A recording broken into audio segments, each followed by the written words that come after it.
Assalamualaikum warahmatullahi wabarakatuh. Salam dan bahagia Bapak Ibu guru penggerak. Saya Ratistianingrum, calon guru penggerak angkatan 8 dari Kabupaten Boyolali.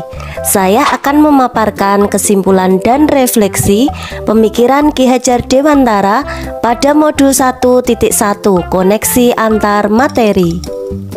Filosofi Ki Hajar Dewantara mengatakan bahwa pendidikan sebagai tempat persemaian benih-benih kebudayaan dalam masyarakat. Pendidikan dapat menjadi ruang berlatih dan bertumbuhnya nilai-nilai kemanusiaan yang dapat diteruskan atau diwariskan. Pendidikan diibaratkan petani kebun kehidupan yang fungsinya menuntun tumbuh atau hidupnya kekuatan kodrat yang ada pada anak agar memperbaiki lakunya hidup dan tumbuhnya kekuatan kodrat anak.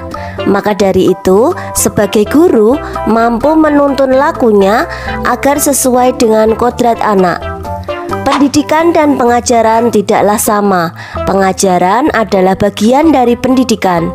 Menurut Ki Hajar Dewantara, pengajaran adalah proses pendidikan dalam memberi ilmu untuk kecakapan hidup anak secara lahir dan batin. Sedangkan pendidikan pada hakikatnya adalah menuntun atau memberi tuntunan terhadap segala kekuatan kodrat yang dimiliki anak agar ia mencapai keselamatan dan kebahagiaan yang setinggi-tingginya, baik sebagai manusia maupun sebagai anggota masyarakat.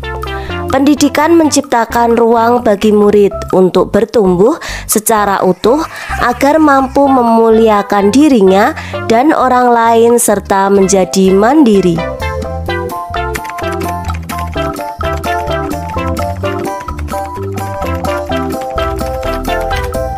Sebelum mempelajari modul 1.1 tentang pemikiran Ki Hajar Dewantara, pembelajaran yang saya lakukan hanya sebatas transfer materi pelajaran saja. Saya menganggap ketuntasan dalam penyampaian materi lebih penting daripada memahami karakteristik murid. Biasanya saya hanya melihat nilai murid hanya dari aspek kognitif saja. Misalnya saat mereka mengerjakan soal berupa tugas atau ulangan harian. Jika nilai murid sudah mencapai KKM, dinyatakan bahwa pembelajaran sudah berhasil. Selain itu, saya pun beranggapan bahwa murid hanya sebagai objek pembelajaran, sehingga pembelajaran terpusat pada guru atau menggunakan metode teacher center. Sebelumnya, saya tidak memperdulikan apakah murid sudah benar-benar paham dari apa yang saya ajarkan atau tidak, karena fokus utama saya lebih ke ketercapaian materi, mengingat materi yang saya ajarkan cukup padat setiap semesternya. Saya pun hanya meminta siswa untuk menghafal materi yang saya ajarkan tanpa memikirkan bagaimana cara agar materi tersebut dapat dipahami dengan sepenuhnya. Sehingga saya pun sering merasa gagal dan mengeluh jika banyak murid yang tidak tuntas setelah melakukan evaluasi.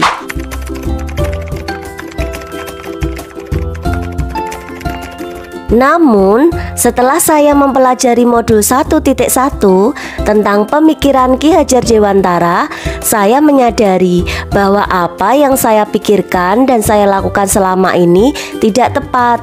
Seharusnya saya melakukan proses pembelajaran secara menyeluruh, bukan hanya aspek kognitif saja, namun juga afektif, psikomotor, spiritual, sosial, dan budaya. Murid bukan sebagai objek pembelajaran, melainkan subjek pembelajaran. Artinya, murid memiliki kebebasan berekspresi, mengemukakan pendapat, dan berkreasi sesuai dengan metode atau model pembelajaran dan media yang tepat. Guru seharusnya sebagai fasilitator dalam proses pembelajaran. Guru pun harus ikhlas, penuh kesabaran dengan segala ketulusan hati agar terwujud pembelajaran yang menyenangkan dan berpusat pada murid. Selain itu, saya harus mempelajari karakteristik murid karena setiap anak dilahirkan unik dengan kelebihan dan kekurangannya masing-masing. Saya harus menghargai setiap karakter murid, berikan kesempatan untuk mereka tumbuh sesuai dengan kodratnya.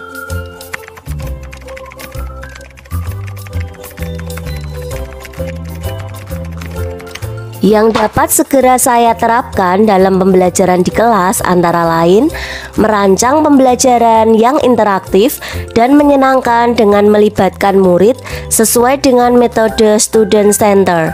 Berikutnya, saya akan menerapkan pembelajaran abad 21 yang sesuai dengan pemikiran Ki Hajar Dewantara, yaitu berpikir kritis, kreatif, komunikasi, dan kolaborasi. Dengan berpegang teguh pada konsep memerdekakan anak, pembelajaran tidak lagi menuntut tetapi menuntun, karena tugas guru adalah memberi tuntunan atau arahan yang baik kepada murid, berusaha menjadi teladan bagi murid baik dalam perkataan maupun perbuatan. Selanjutnya, saya harus mengenali karakteristik dan latar belakang murid dengan menjalin komunikasi yang baik. Harapan kedepannya adalah guru dan murid berkolaborasi untuk menciptakan kedalaman spiritual, intelektual, dan sosial untuk mencapai keselamatan dan kebahagiaan sebagai manusia, sehingga siswa dan guru merdeka belajar yang berkolaborasi bersama, menggali dan mengembangkan potensi siswa dan mengakomodasi karakteristik masing-masing untuk mewujudkan student well-being. Mari tergerak, bergerak, dan menggerakkan. Semoga video ini menginspirasi bagi Bapak Ibu pejuang pendidikan. Salam dan bahagia Bapak Ibu guru penggerak. Wassalamualaikum warahmatullahi wabarakatuh.